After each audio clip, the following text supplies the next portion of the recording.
Have you guys ever wondered why it's so hard to get rid of tunnel vision? Right? For years, I spent showing up to the market. I would prep, I'd plan, I would have a set of rules in front of me that I was going to abide by, all just to get this tunnel vision once that 9:30 bell went off, and I'd end up making some impulsive, irrational decision that would not lead to consistency in the market. Right? So today in this lesson, I want to break down a tool, a principle that I use every single day that helps me refrain from that tunnel vision, right? And that tool is market structure, right? So market structure, let me back it up. First things first, you guys know how much I love pit numbers. Pit numbers are your previous day critical levels. This is previous day low, previous day high, end of day, right? And open print, right? Those are my 4 main critical levels.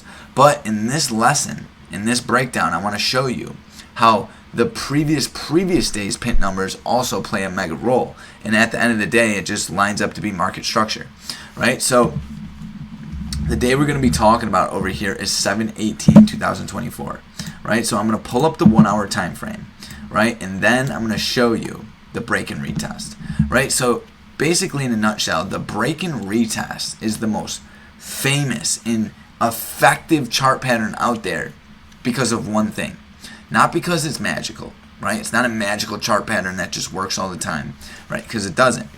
The break and retest is only effective if you can view it the proper way, right? So how the break and retest works is it's literally a graphical presentation of human behavior, right? So we've broken down before the market auction. We've broken down how the market auction works. And more importantly, the market auction is a transaction, right? It's a transaction between trader A and trader B. Right? So for a trade to happen, there must be a seller and a buyer agreeing on a price. Okay. So how does this relate to the break and retest? Well, very good question.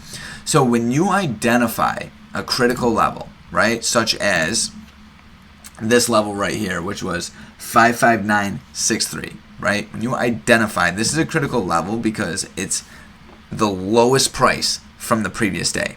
Right, so any low, any high, any close, any open is going to show significance for one reason, the volume.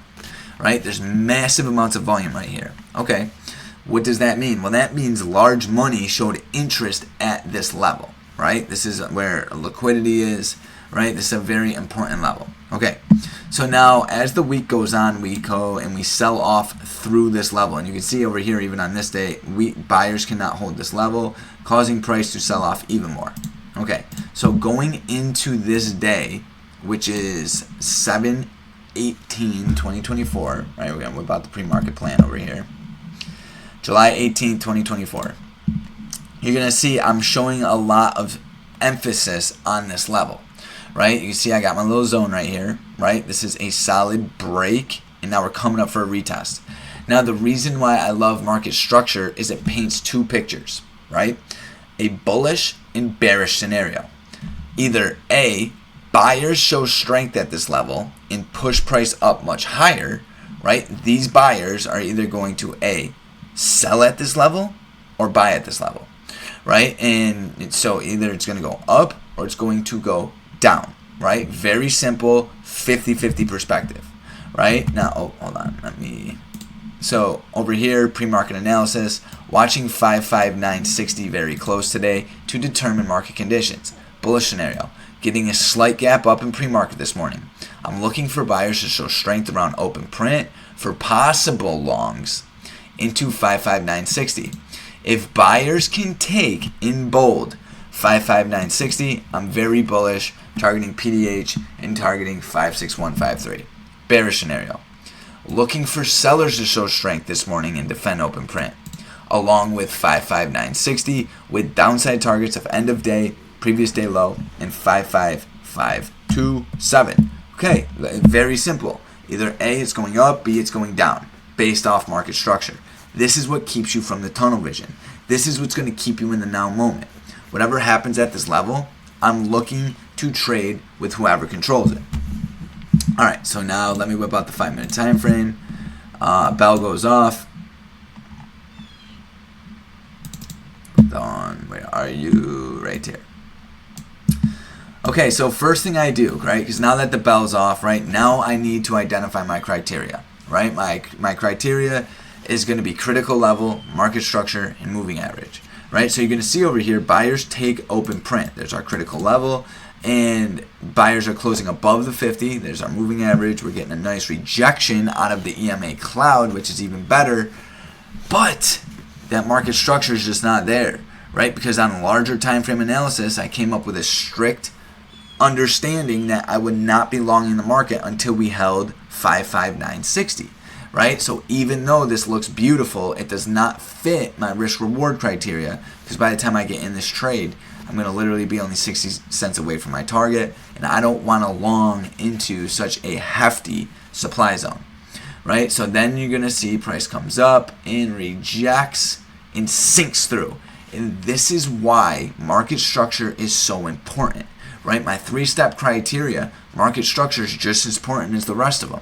Because if you're trading against bearish conditions on a larger time frame, you can't long into those, right? You're going to be trading against the momentum of the market, right? So as price comes up and gives me this beautiful criteria off open print, I just can't take it. I got to be patient. And I don't know that, right? Nobody knows what's going to happen. Instead, I'm going to remain patient and go, even if buyers shoot through here, I'll look for another opportunity. But it's got to be above my 55960. And we see sellers come through and just shred right through open print like it's nothing in low of day, right? So now, as you can see, price sold off, and now it comes down to our 55655 level, which was our first target.